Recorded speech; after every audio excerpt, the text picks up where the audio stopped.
Hello, everybody, and welcome to the Crypto Hipster Podcast. This is your host, Jamil Hassan, the Crypto Hipster, where I interview founders, entrepreneurs, executives, thought leaders, amazing people all around the world of crypto and blockchain.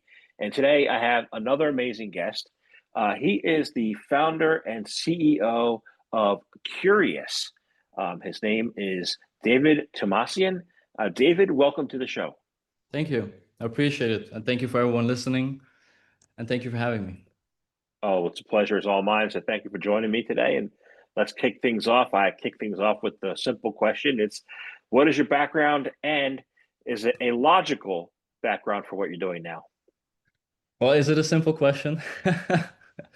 Um, I mean, if you talk about logical, what would be a logical background? I mean, we're talking about an AI-powered browser, crypto native. So if you talk about, logical background, as in I stem from Harvard, Oxford, MIT, computer science, Silicon Valley, San Francisco, then I would say no. But if you talk about, hey, someone who loves AI and someone who has always loved AI and has always been like a OG in crypto space, then yes, I'm the type of guy who is, to right fit to the space. To tell a little bit about my background, the first time when I heard about crypto was when, back in 2014. This was when crypto or Bitcoin was booming. And I've always fell in love with the whole the technology, to be very honest with you. So not really in the sense of, oh, I'm going to make some money with it, but more as in the use case of, Bitcoin, that it's a transaction and it is something that you control on your own, even while we're so young. Um, like it's a peer-to-peer thing, no middleman, there's no bank. So with that, um, I've always, heard about crypto and Bitcoin while the years has passed. And my background has been media. So I was always making, let's say, business cards for people or logos or websites. And I was always into programming as well in that time. So I've helped a lot of companies when they were growing. And while that was combined with crypto in my growth phase with media and helping other people with design and representing themselves, and this could be your bakery, this could be your biggest next ID, I became kind of, invested into crypto. And I've also understand how to recognize other projects. I've recognized how to be in certain trends because I was helping people when they were growing in their, growth phase in that year when it was about creating a business card or a logo for someone. So in combination, I made myself, like with my own liquidity, a VC. And with that success, I invested always into, pre-seeds. Um, so I've always understood like trends when they happen. Like, is it the play to earn? Is it DeFi? Is it this? Is it whatever it is? And now it's like AI. But like I said before, AI was always a thing that I loved. So with the technology that we have right now with LLMs and SLMs and data sets, and you can now have, run your own AI, and seeing as a VC other CEOs and other founders and their growth and everything, I decided for myself, you know what? As a VC background, as a media background, helping other companies, why not, do it by myself? Why not be a CEO? Why not be a founder? Why not be in the trenches? Why not be in the jungle? So with that said, am I the right guy or am I the right person on this niche? Well, that's for, the viewers to decide, or however you want to call You sound to me like the right person. it. So Okay. far as so very good, you know. And I think, looking at trends and being curious about different things going on. I think curious is an apropos name, right? So I want to find out what curious is all about and why is now the perfect time to be curious. Well, that's a good question. So Curious is an crypto native AI powered browser that incentivizes you on your behavior. So I mean, it's all about being in control of your data.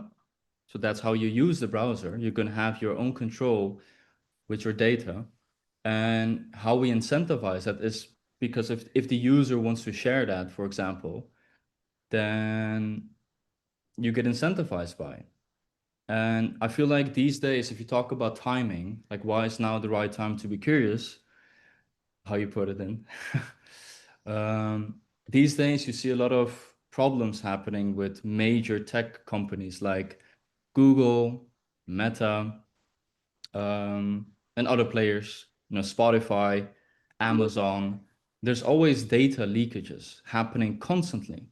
And I feel like the problem of solving that issue, the issue of like companies that do care about your data and protect that. And we can kind of see that with Apple now. Like, hey, you can store your information locally with your phone, but still there's a problem. They still share your data with other companies. And if you would tell me, like, if you would ask me, like, why is now the right time to be curious? You should ask yourself, why was it the time when Bitcoin came in 2008 and became kind of public in 2009? Why was it so important to control your money instead of the banks? And we've never seen companies try to actually protect data as well, because the tech and the stigma wasn't even there. I mean, let's be honest here, not a lot of users care about their privacy. Not a lot of users care about their data because they always say, well, I have nothing to hide. There's nothing about me. Like, sure, here's my data. Like, I have a great product. Um, but I mean, you can kind of sense, right, this year, the previous year, and I believe COVID did a lot of stuff as well when it was about your data. Like people became kind of aware, like, hey, where's my data actually going with governance? And I mean, for back in the days, it was us tech savvies with crypto when we realized like banks are using um, our own liquidity for funding other stuff like wars and politics and whatever. So we were like, hey, I want to control my own money. And you kind of see the stigma around data that people are starting to realize, where are my chat history going to? Where is my data actually being sold? Is it on the dark web? And if so, what's happening with that? So I feel like this is the timing where we finally have a company, Curious, that cares about protecting that data, but also giving you ownership on your data, that you control whatever happens on your internet activity, whatever happens on your browser, and with everything, that your mouse movements, the search history that you have, everything you do is yours, and you decide if you share that with the company. Let's say, I mean, not the company, you're sharing that with advertisers to get incentivized. And this makes sense when you talk about, a lot of companies are like, hey, we want to personalize your ads. Well, okay, if you do, then pay me at least. If you want me to give you data, then give me the liquidity. And that's what we do. We cut off the middleman. I like that. I like that a lot. So you said some things in there, and I want to dive into them in a little bit. I wasn't planning on asking, but they're good follow-up questions I have. Yeah, yeah, yeah. The first thing I want to ask you though is about the garden. I would say the Garden of Eden, but it's not. It's Adam and Eve. How do Adam and Eve shake up the apple tree of agentic AI? I like that question. Um, well, I mean, I was talking about how data is being, you know, leaked and whatever. And the first time we're going to now see how, agentic AI is going to behave when it comes to giving the input that an AI always has. Like when you type something in ChatGPT or DeepSeek, Claude, Grok, it always needs input before it gives you an output.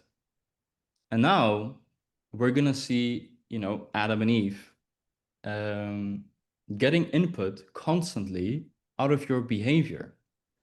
The way you even touch your thumb on the phone, let's say, the way you move your mouse, the way you watch YouTube videos, the way you listen to Spotify, like the type of music you listen to, and it will give you a output without you realizing you're giving it so much input. And through that output, it knows your motivations, it knows your way you interact with the internet. So it's going to give you an output to, it's going to be like, hey, Jamil, I noticed that you were watching this specific series, let's say on Netflix, you binged it for a couple of hours, but you have an important meeting tomorrow. I think the best idea to do now is to perhaps rest or to watch a specific documentary, which I already know that puts you into sleep because this is important meeting for the next day, let's say. It understands your behavior, how you interact with emails, how you know how you prioritize certain emails, how some people around you are more important than others, or it's a huge thing because it's yours. Like for the first time, you're going to give it as a user so much data to feed upon because it's your own SLM. It's your small language model. It's no more a model that is being connected with major players. It's like for the first time you open up the application, it's going to deploy like almost like the moment you open up a wallet on crypto, it's like a seed phrase you have. It's yours. You got to protect it. It's the same thing with Curious, with Adam and Eve. The first time you deploy it, you have your own, let's say seed phrase, your own SLM it's getting deployed, and this is going to be your mirror. It's going to be a serving factor on how you behave. So everything that you do, it's going to learn from you. It's going to understand you so much better that it's probably going to understand you better than yourself. Even to a moment where maybe other people can interact with it. Like let's say your friend can interact with your SLM to ask certain questions if you're away on a holiday. It's going to do stuff for you while you are away, and where people can interact with. So I like it. It sounds good to me. I was at the UN conference on Monday, the UNGA General Assembly, for a small event there. And they were talking about the role and the importance of the large language models, the ChatGPT, and capturing all the information. And if Yep. I ask ChatGPT how many books I've written, it's about, it says 30, and I've written a lot more than that. But you have a different, like you're using a different model for Adam and Eve. Like, what is the best model for AI, and why is it the best? Well, I mean, we're not using a different model. So there is an LLM. So there's an Adam and Eve LLM that is there. And this LLM is, how every other LLM is trying to perform the best on mathematics, creativity, reasoning, whatever. Like what every other LLM is trying to, accomplish with certain data sets. It's trying to be the best at the benchmarks, every arena benchmark. So you always have an LLM that is good at performing coding, vibe coding, they call it these days, or writing books or whatever you want to do to achieve that. So you have your LLM, but the difference is that you have your own SLM. It's the SLM that is yours that is communicating with the LLM. But this SLM is tailored to you, like your psychological profile, every metrics that you have. And in the future, it could even, and we already have those things, but I mean, people will get scared if we do that. It can, open your camera and it can read your emotions through your face, your facial expressions. It can even understand your voice ID and your voice tone. So, and this is your SLM, right? This is your data. This is your data that is going through your chats, your emails, your agenda, your everything that you do. It's going to sync with every device you have, your phone, your desktop, your laptop, everything. And this thing is you. It's like a reflection. It's going to serve you. Like it's an ethical SLM. It's an ethical AI. Even if we talk about ethical stuff, I don't know if you've noticed. Have you seen these articles going like flying by when they talk about how certain people get a psychosis when they talk with ChatGPT, for example, or people? There was even a recent article talking about a young guy who, you know, killed himself because of talking with ChatGPT. And back, like for me, when I read that, I was like, oh, so because I wasn't really aware of like how it can influence, human beings. it gave me the realization to, when we build something, especially when it comes to SLMs, because it's a AI that serves the person and we don't have control of that. We don't understand the behavior that mirrors the user. Then we need to keep a very close look on how we build this SLM when it serves the user. So it shouldn't be motivating someone to do something very bad, or motivating someone when he watches too many videos which are too funky, to put it that way. Um, so I would say those are the things that differentiate us from other, major companies like OpenAI or um, yeah. That sounds good. That sounds so. So you mentioned before. You mentioned data leakages, right? And Yeah. I know your focus is on giving control back to the people, right? So, in addition to hopefully preventing data leakages, why else is it important to give control back to the people? Well, this is like I said before,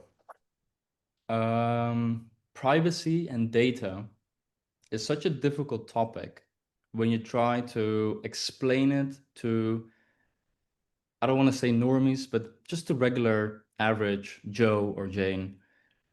Because, like I said before, they have nothing to hide. That's always the game, right? Hey, I have nothing to hide.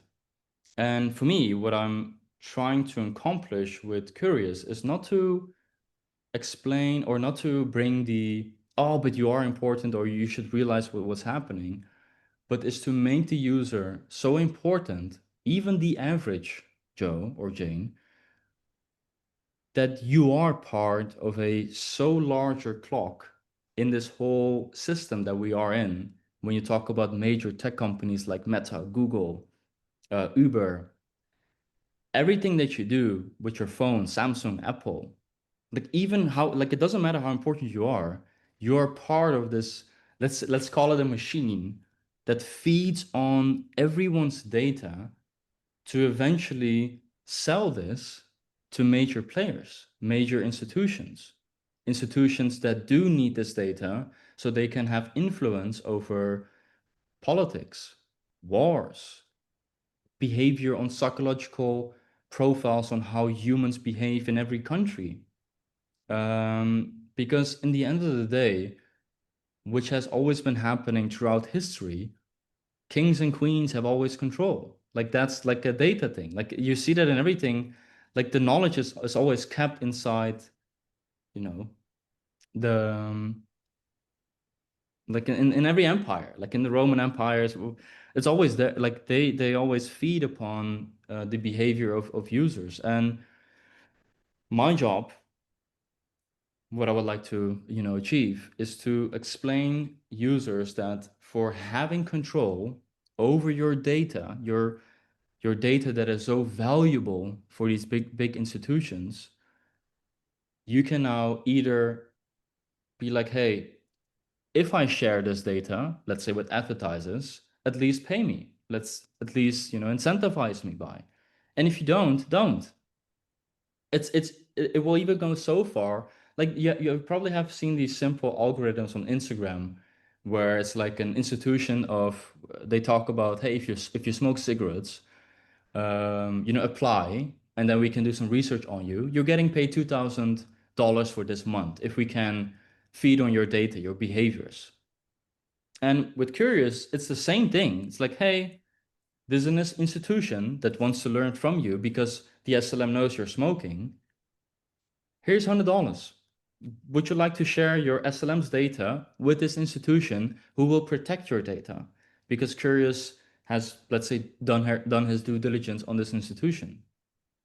So I feel like, it's a tough job, like I said, people don't care about their data, privacy, whatever. But I feel like if you explain people how their data is being misused and you become part of the problem where we are, then you might see more people realizing that and stepping into the Curious platform as in like, hey, you know what? I'm done. I'm done using other browsers, Chromium, Edge, wherever. I'm keeping my data for myself. And if I do want to sell my data, I'm getting incentivized by it. So users can choose. Yeah, I prefer to be incentivized and not be stolen Right? from. Yeah, you know. Like if you use my shit, at least pay me. Well, I'm thinking about these leakages, right? I mean, um, I was a Celsius customer, right, client. I've had 3 distributions, and every time we're getting closer to a distribution, I get so many phishing emails because they know it's coming, and they're trying to get me to trick me. And I'm like, I look at the bottom. It's like one was like from a cafe in Norway. I'm like, yeah, you have to look at the whole email, right? And I'm like, so privacy in this day and age where so many people get so much spam and phishing, I'm looking at your platform and how that stuff can be prevented. You know, so how can we prevent the phishing and the spam by using agentic AI, by leveraging your platform, perhaps? How can we do that? Well, it's a good way of thinking. I mean, at Curious, we will do our best, right, to learn people how to protect their data. It's almost like the same thing would happen with crypto. You do your own research, never share your keys, never be on an exchange, always keep it for yourself, and tell no one that you have this. Or and the thing is that we need to ask ourselves, like a question for you maybe when you talk about this topic. Would you rather have your gold bars at a bank that you don't know how to, protect your gold bars, or would you rather have this gold bar at your home in a way protected that was tailored on how you think that you should protect it? So like, of course, the answer is At you home. need, like, it's a responsibility. It's a Yeah. responsibility thing. Sure, if there's a phishing thing, if something is going on, then yes, your data has been, stolen by because of your behavior, because you weren't informed correctly. Um, and there's this huge gap between responsibility as a human being, being like realizing I have responsibility and not this major bank that keeps my liquidity, or not this, like, would you rather have Meta storing your picture, your profile picture on their servers, or would you rather have the profile picture on Facebook be stored on your laptop? And I think that answer for yourself answers the question. Yeah. Laptop for me is laptop. Yeah, of course. Yeah. I went to buy crypto the other day, and the message, I couldn't buy it because it said my bank says I have NSF, non-sufficient funds. I had plenty of funds, Yeah, yeah. so the bank was controlling whether or not I could buy it, and that's not right, I so mean, that's always the problem, right? The bank has always this like minimal cash reserve. Like everyone kind of knows if a certain population is going to take their cash out the ATM right now, the bank is going to get bankrupt because they use your liquidity for other stuff. Like the bank is calculating if you do a withdrawal, it's a quick thing like Swift, like, okay, does the user has a money? Yes, no, okay, cool. Let him have the cash. yeah, And how, like my knowledge, a bank has on average between 5 or 10% in cash reserve. And that already in itself is kind of insane. Like that's crazy. yeah, I agree with crazy. So you mentioned this word too before. You mentioned the word trenches. And I want to Yeah. talk about the trenches of Web3. But first, when I think of being in the trenches, I think of 2 things. One is I think of builders, and one is I think of degen crypto investors and traders. Let's talk about the builders first. Okay, what do you see as the keys to success for builders in Web3? Um, so I've heard this question a lot actually with, with my friends, with the people around me. And I've also seen this with a lot of, gurus, people that even sell courses, with keys to success and how to be the next entrepreneur or the next builder that is, right for the space. And I believe that not a lot of users are going to be happy with my answer because it's not the answer that people would look for. I mean, my personal opinion. I feel like being in the trenches, being in the jungle, it's not made for everyone. And I feel like if you're motivate, like let's start with the motivation for the builder. If your motivation isn't well put, let's say it's all about making money, securing yourself financially, helping your family, those are good things. Like, sure, nothing against it. But it's not going to fuel, let's say, the success key on waking every day. And I feel like honesty in this space, when it comes to people that are more having more influence towards, younger audience or younger people or people that are building currently, and explain like, yeah, if you're going to work hard, you need to build your community, transparency and VCs, and you have to have you need to be funded and social capital, all these things that you can buy and like whatever. The harsh reality and numbers do not lie. Not everyone succeed. Like you are either a builder and you are very resilient against everything that comes at you, and you perform and you go at it every day, you wake up every day and you do your stuff, that's going to make a difference. I mean, it's you're building upon years. It's not something that you do the next day. And people need to realize it's a century game instead of like, I'm going to be a millionaire next year or I'm going to be successful with the company that I have. Something you build upon centuries. It's not something you build upon months, weeks, years. No, no, no. You need to be comfortable if this is an everyday, like this is what I meant with the harsh reality. There is no success key. Literally, there is no success key on building something that you believe in, that you know deep down your core, this is what the market wants to, let's say with your ID. And it's the same principles with supply and demand, right? Like, hey, I have this brilliant idea as a builder. Okay, let's say the success thing is there supply or is there demand? Is there demand for something that I'm building? If the demand is very high and you know you can do it, go for it. Give everything you have, right? Do your thing.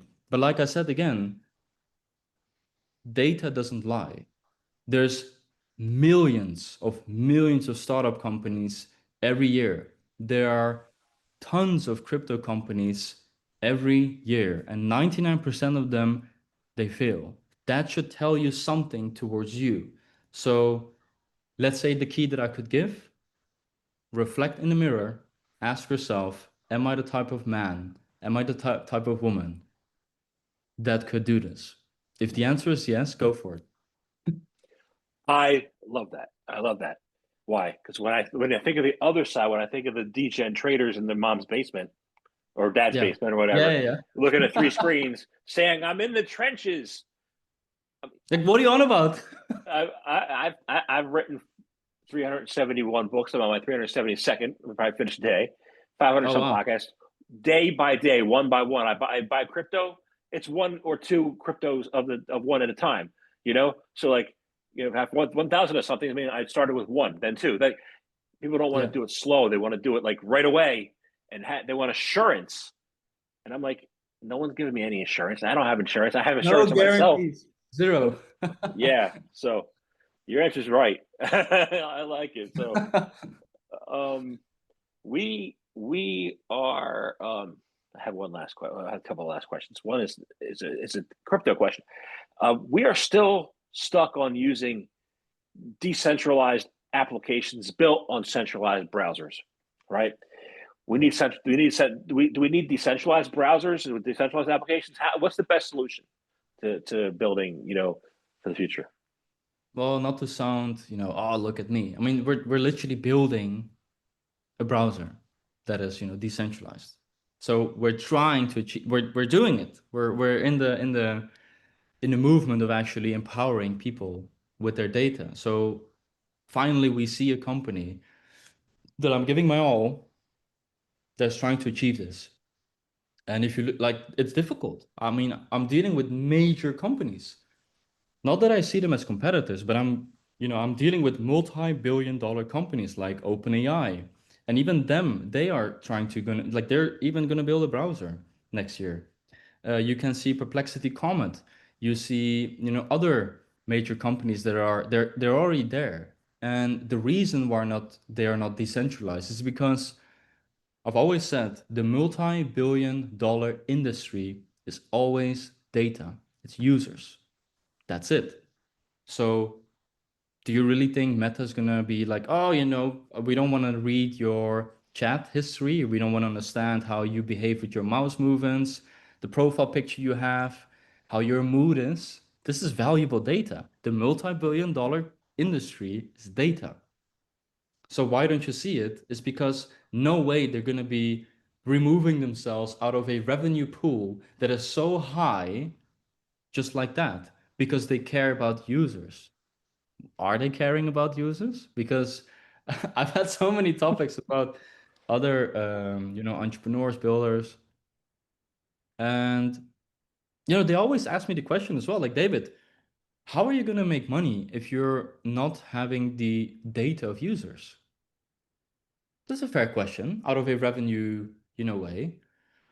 And I mean, in the end of the day, we are I don't want to sound, how do you say, communistic? Like we're sharing data, everything is ours. But we are sharing a revenue pool for the first time with users. We are protecting and we are incentivizing. We are not here to make revenue. We're here to make, I don't want to sound heroic. We're here to be a revolution.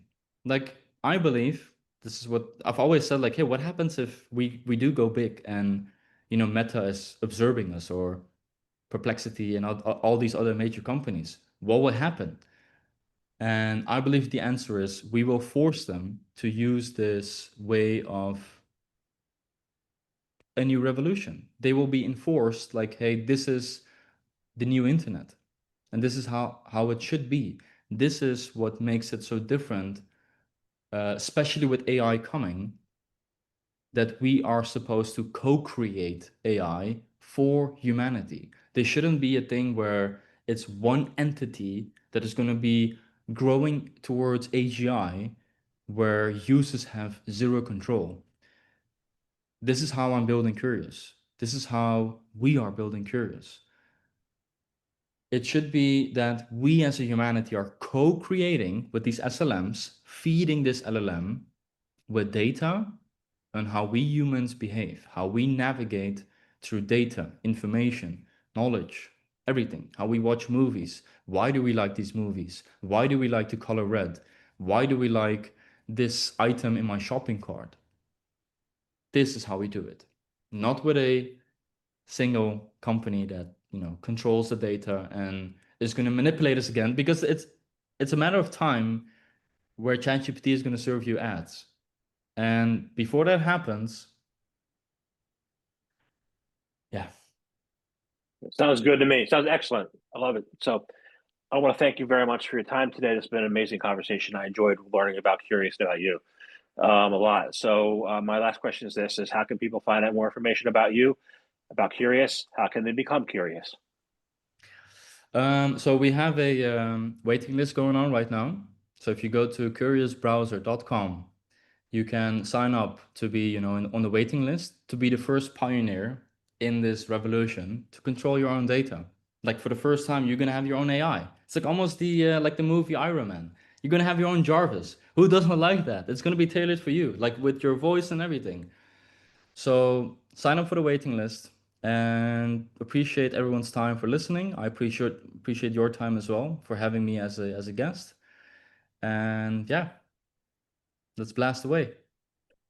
Awesome. Thank you very much for your time today. Thank you.